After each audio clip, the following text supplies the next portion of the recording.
Aku masih ingat rasa sate itu. Saat itu, aku memakannya dengan sangat lahap. Perkenalkan, namaku Wito. Saat itu, aku bersama 3 orang temanku sedang melakukan patroli malam. Ya, aku adalah seorang polisi. Saat itu, tahun 70-an di bulan Februari, saat dimana sekitar seminggu setelah Hari Raya Idul Adha dirayakan, pukul 11 malam, kami berempat berpatroli menggunakan 2 buah motor. Suasana kota sudah terasa sepi, sudah tak banyak orang yang berlalu lalang. Hanya beberapa kendaraan saja yang kami temui di sepanjang jalan. Mengantuk, bosan, dan terutama rasa laparlah yang kami rasakan saat itu. Salah satu temanku yang bernama Badri mengajak kami untuk mencari tempat makan sembari singgah sejenak untuk beristirahat. Saat itu, kami tak melihat satupun penjual makanan di sepanjang jalan. Sekitar setengah jam kami berkendara sembari melihat kiri kanan, namun tak juga kami temukan tempat singgah untuk kami makan. Ya, wajar saja. Saat itu sudah pukul 12 malam. Di kota kecil kami, sudah tak banyak orang yang beraktivitas. Tiba-tiba, Badri berkata, "Sate, Wit, itu ada tukang sate di depan." Namun, aku tak melihat apa-apa di depan. Mana, Bad?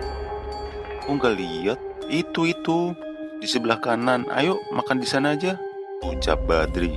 Oh iya, kulihat sebuah tenda remang-remang di depan.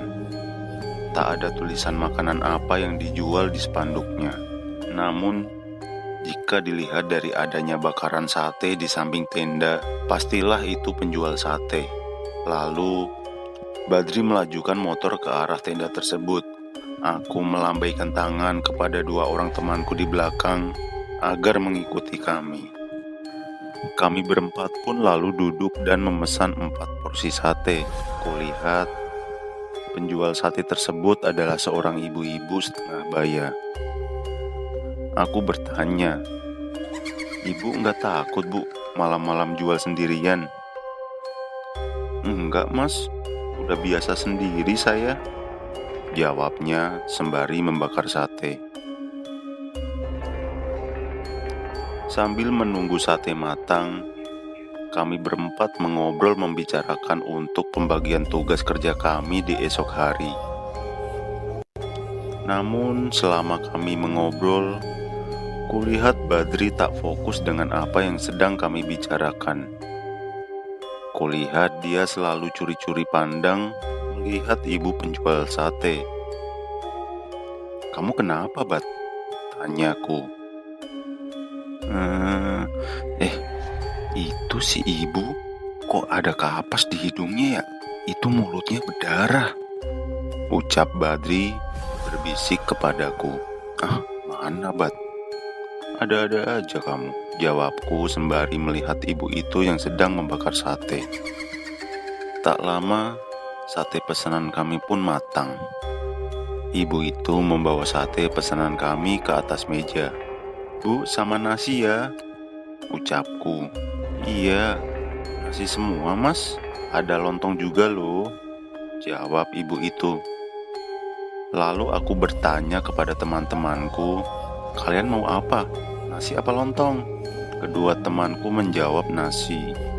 "Kalau kamu, Bad, nasi juga?" tanyaku kepada Badri. Namun, Badri malah melotot ke arah ibu penjual sate. "Bad, kamu kenapa, Bad?" "Aku nggak makan, kalian aja," jawab Badri.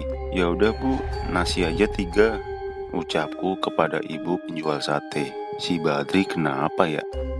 Macam orang ketakutan gitu, ucapku dalam hati. Kami bertiga menatap heran ke arah Badri. Lalu setelah nasi siap, kami bertiga pun menikmati makanan kami dengan lahapnya. Kulihat Badri masih saja menatap ke arah ibu itu. "Bat, gak kamu makan itu sate? Katanya lapar tadi." Tiba-tiba, Badri berlari keluar dari tenda. Bat, mau kemana kamu?" teriakku. Satu temanku ikut keluar melihat Badri. Biarin aja lah, kebelet kencing kali. Dia lari ke arah alun-alun, ucap temanku sembari masuk kembali ke dalam tenda. "Ya udah, ntar aja kita susul kalau udah kelar makan," ucapku. Lalu kami melanjutkan makan kami. "Satenya enak ya," ucap salah satu temanku. "Iya, mau pesen lagi," jawabku. "Ya udah, pesen seporsi lagi, Bu. Tolong satenya 1 porsi lagi ya," ucapku. "Iya mas, enak ya satenya," jawab ibu itu sembari mempersiapkan arang untuk membakar sate. "Iya bu, enak. Sate apa sih bu? Kok rasanya nggak kayak sate-sate biasanya?" tanya temanku. "Itu sate tinggi mas." "Sate tinggi? Sate tinggi itu sate apa bu?" Lalu ibu-ibu tersebut mendekat ke arah kami sambil berkata, "Sate tinggi, sate mati wingi."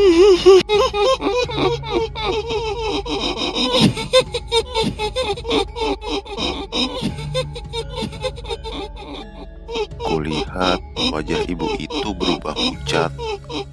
Mulutnya mengeluarkan darah dan terdapat kapas yang menyumbat lubang hidungnya. Kami bertiga pun pingsan. Saat aku terbangun, kulihat hari sudah pagi. Kedua temanku masih pingsan di sampingku. Saat aku berdiri, aku kaget melihat sebuah jasad di depanku. Jasad seorang wanita yang setengah hancur, sepertinya korban tabrak lari. Lalu aku merasakan ada sesuatu di mulutku. Saat ku coba memuntahkannya, kulihat tanah dan daging mentah yang keluar dari mulutku.